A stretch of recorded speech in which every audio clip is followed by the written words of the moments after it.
Well, here we are, October 21st, 2023. I'm Larissa. This is my video diary. And oh, all of my skulls are in the dishwasher. Mm. Yeah. Yeah.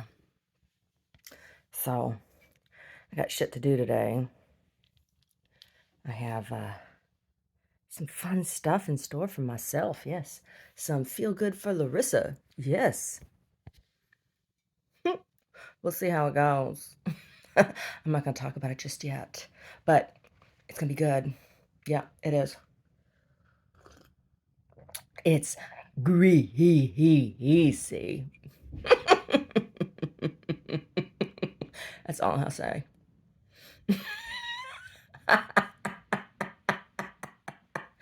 Anyway, so yeah, I watched that basketball game last night.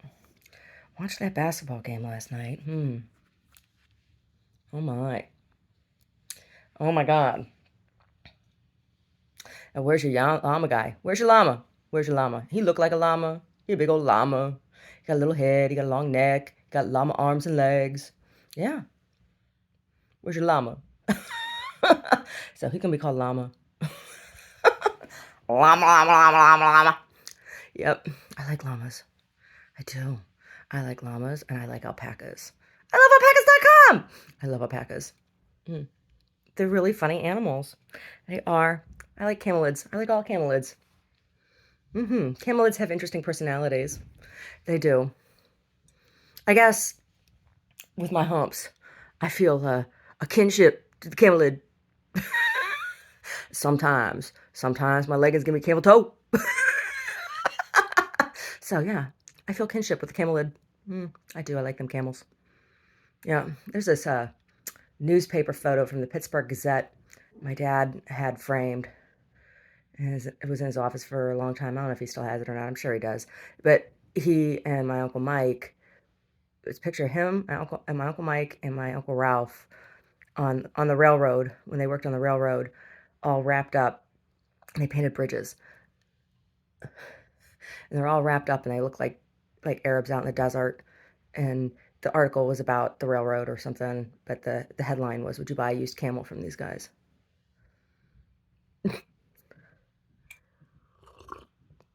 Yeah. Jeez. Jizo pizza. Jizo pizza. Arabs in the desert. Oh my God. Cheese and rice. Arabs in the desert. My goodness. Yeah, I watched half of an old documentary from 1986, Edward Said. It was and there were clips from him on Donahue, and I remember him on Donahue, the Phil Donahue show. I remember my mom watched Donahue.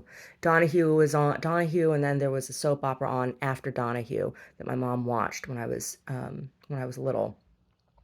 And I remember Edward Said, and I remember this episode of Donahue where they were talking. I remember watching it. I remember seeing it. And I was like, when I was watching the old documentary on Edward Said, like I remembered him, and I was like, oh yeah, this guy. And what was interesting to me was not so much what Edward Said was saying, because he wasn't saying anything that I hadn't already heard, number one, or didn't know, right? Um, but the recognition, how deep that imprint was, that memory of him in the 80s. Very handsome man. Very, very, very handsome man. Um, yeah, 86. So 86, that was, we were out in Reading. We were out in Reading then. Yeah, Edward Said. He was talking about he was a professor.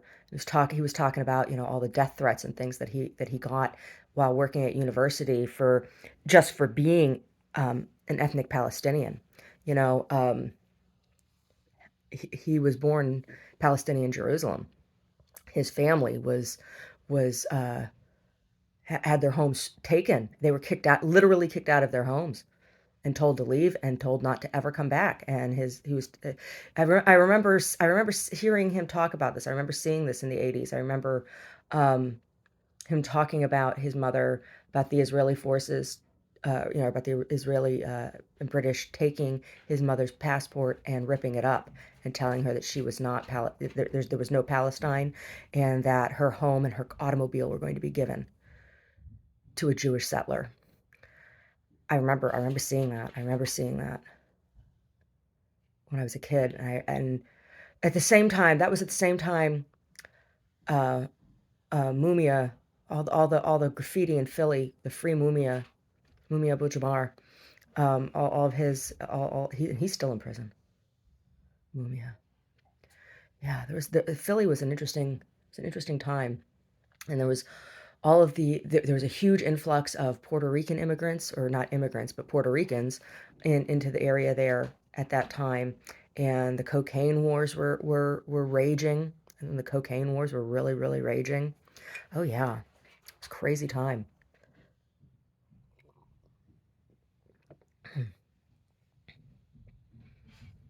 Yeah.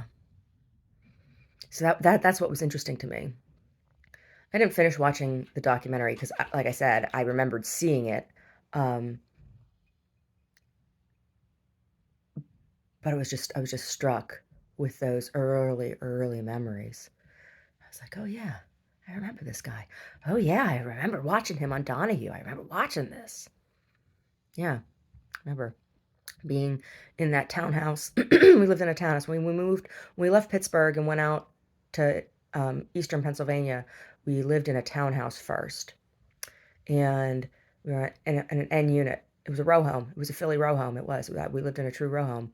Um, it wasn't subsidized housing. Some of the housing was subsidized, but not the whole place. There were only a couple units that were subsidized. But we were not living in subsidized housing. So my dad got the job with AT&T. We were on the end of the we were on one end, and then my friend Bonnie, her family was from Puerto Rico.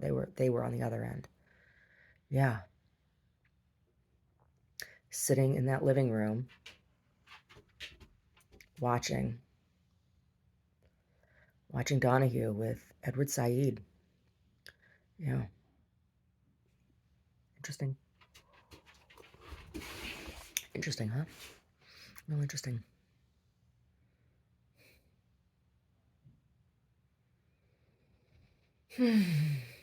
Oh, and the other day, walking down the street, and there's this young woman that lives in the toga, and Italian American woman. Well, Italian people. It's when I think of Italian people, I think of people from Italy. But there's a lot of people who identify as being Italian. It's ethnic heritage. Like that's like it's a part of my ethnic heritage, right? But I don't consider myself Italian, right? I'm an American. That's what I consider myself. I consider myself an American. Um, I was talking to her and telling her about. She was asking about my Italian family and stuff, and telling her about how my great grandparents had to sell their farm, and about Heinz stealing. She's like, oh, capitalism. I'm like, no, honey, that had nothing to do with capitalism. That was pure bigotry. That was pure bigotry. Heinz, a German company, and my family, oh my God, that was pure bigotry. That wasn't capitalism. That was just corporate greed, which is not an inherent trait of capitalism. It's an inherent trait of people, right? I mean, because you look at socialist despotism, you want to see greed. Oh my.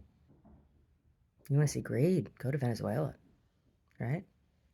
Yeah. So it's just interesting. Yeah. Anyway. Hey, Brody. Hey, mister. Hey, you, mister. Hey, look at me. Brody. That turd. That turd that was on the kitchen floor yesterday morning. Was that a Brody turdlet, or was that a sassy turdlet? And did you stomp on it? Was it you that stomped on it? Daddy had to clean it up? Did you have poopy between your toes? Did you? You want to go look at me? He hears me. He's moving his eyebrows. He's looking like kind of like looking over his shoulder with just his eyeballs. Mister, what was that? What was that turdlet about?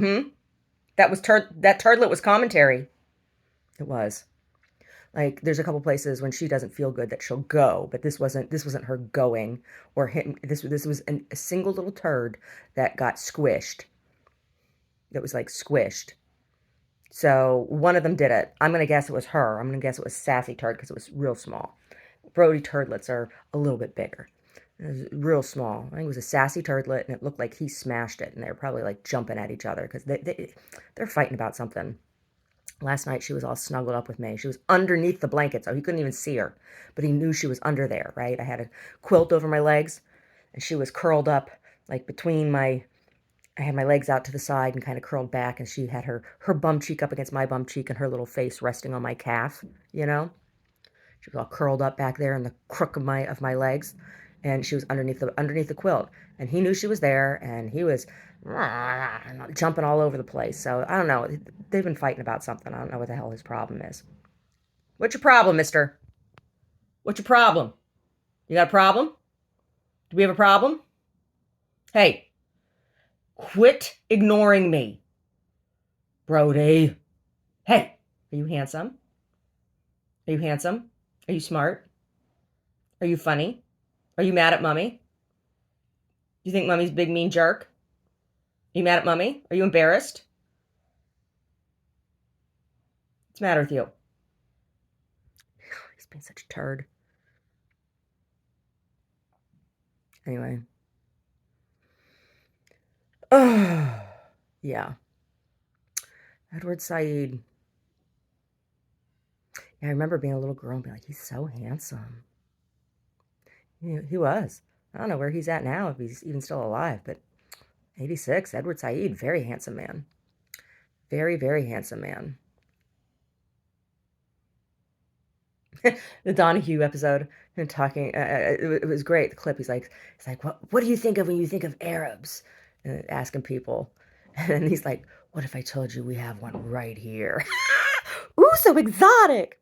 And then they were talking about Orientalism and the stereotyping and branding of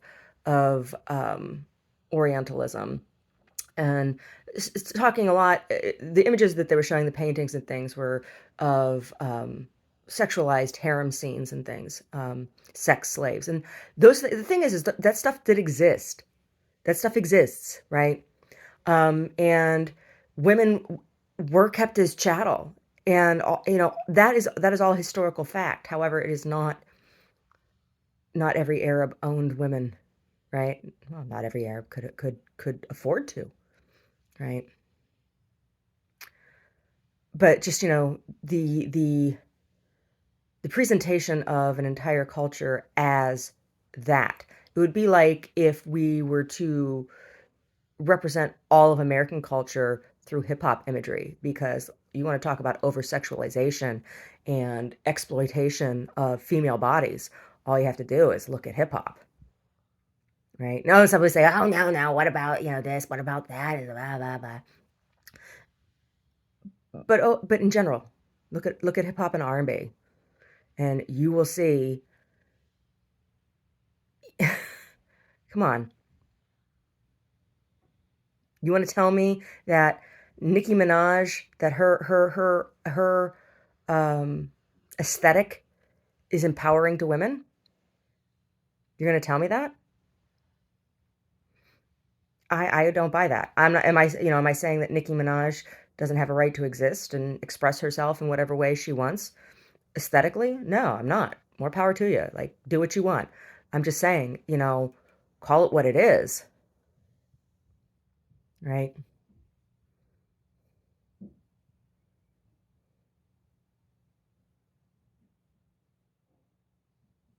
She has a whole song about, all the tricks she can do with her pussy, right? It's been on the radio.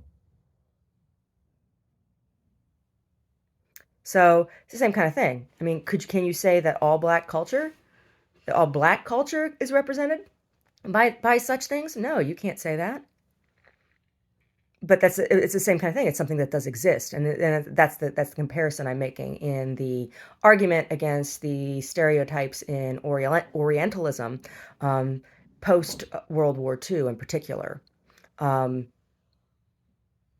well.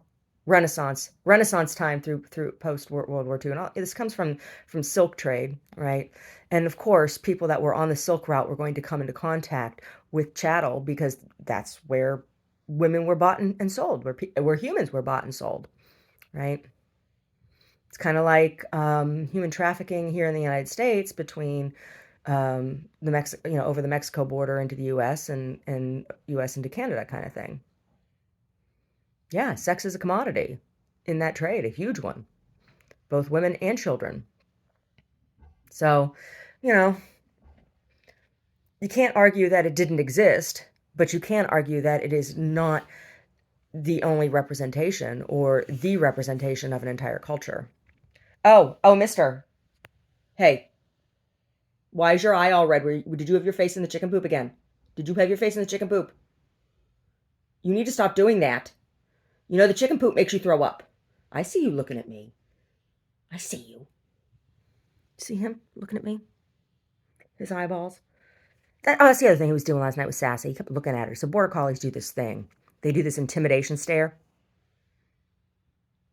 He was doing that to her, and she was like making this noise. I'm like, stop looking at her. Like he has, yeah, that's something we have to tell him. Stop looking at her. And he tries to do it to me sometimes. He's like, dude, you are not going to intimidate me with your stare, with your border collie stare. I am not some sheep out in the field. No, I'm not, mister. I am not some sheep out in the field. Oh my God. El Pastor, that song. Val Pastor con su rebaño. How's it go? Bajando por el sendero de Sierra la pradera y el flautín del pastor al ariar canta así. Yeah. Va pastor con su rebaño, el despertar la mañana, bajando por el sendero de Sierra la pradera. Amos y tanto se quejas, con su flautín de carrizo, seguido por sus ovejas, con si fuera un hechizo. Right? Those are the lyrics. Yeah. It's a song about the shepherd. Yeah. No, I gotta be warmed up to sing that one. Yeah, that song is a vocal workout. That is not something you do without stretching first. Right? Yeah. It's a good song.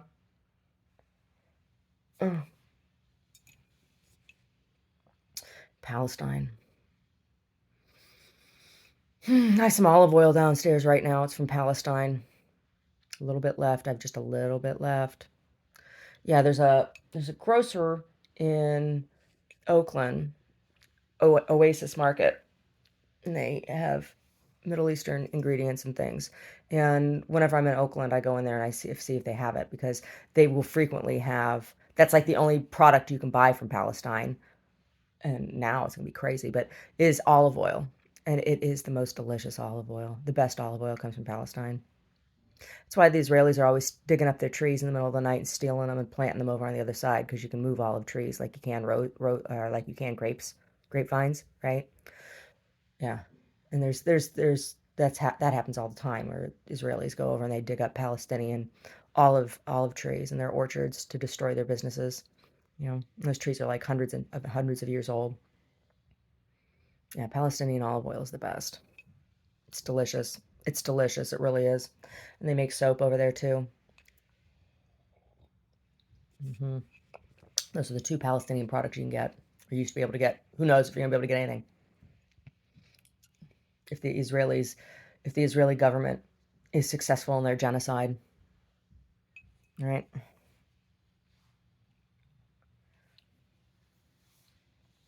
That's what it is. It's genocide, just like Russia is committing genocide against Ukrainians now. Hmm.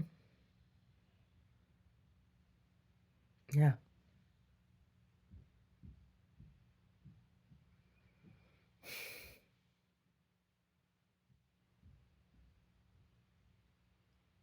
Anyway. Anyway.